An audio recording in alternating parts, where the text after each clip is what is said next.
Dear Miss Toastmaster, fellow members and guests, okay, before we start, please raise your hand here who has a job.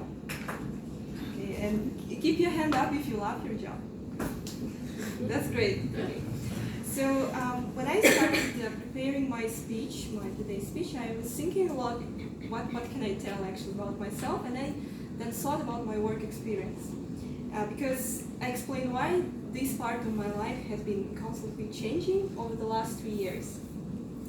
And before deepening into my work addiction life, I just let me introduce myself and start with some basic facts, which are also, I think, important to tell. That I come from Pavlodar. I graduated there, studied, and I've been living in Astana for 2 years up to now. I have a younger sister who is younger than me 2 years.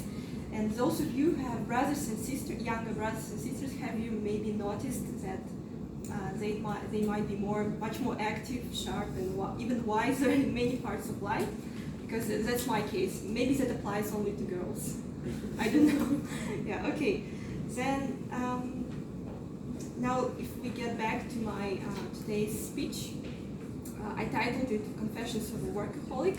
Not only because I enjoy working overtime, or I even might feel frustrated not having challenges and tasks at work, but because this part of my life, I mean, too much concerned with this part of life recently. And in fact, for example, I've been monitoring headhunter websites on a regular basis for these 2 years. And at some period of my life, I even had two jobs at the same time.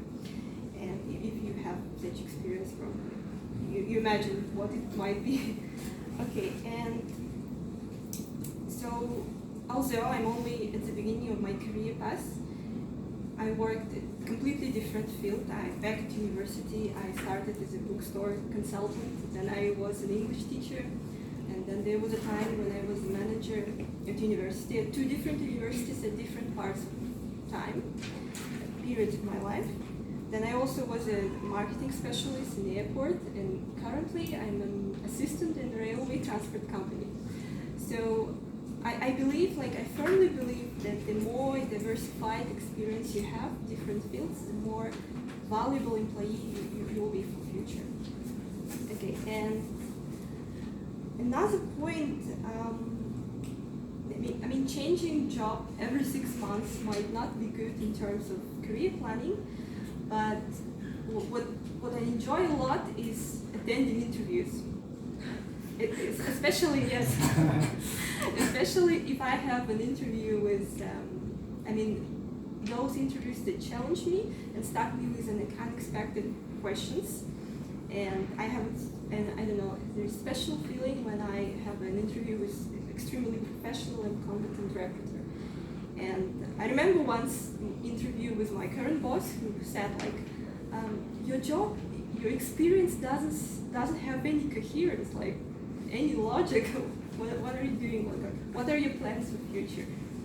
And another positive point that about changing job is that probably broadening my connections, because I still remain friends with many of my ex-colleagues.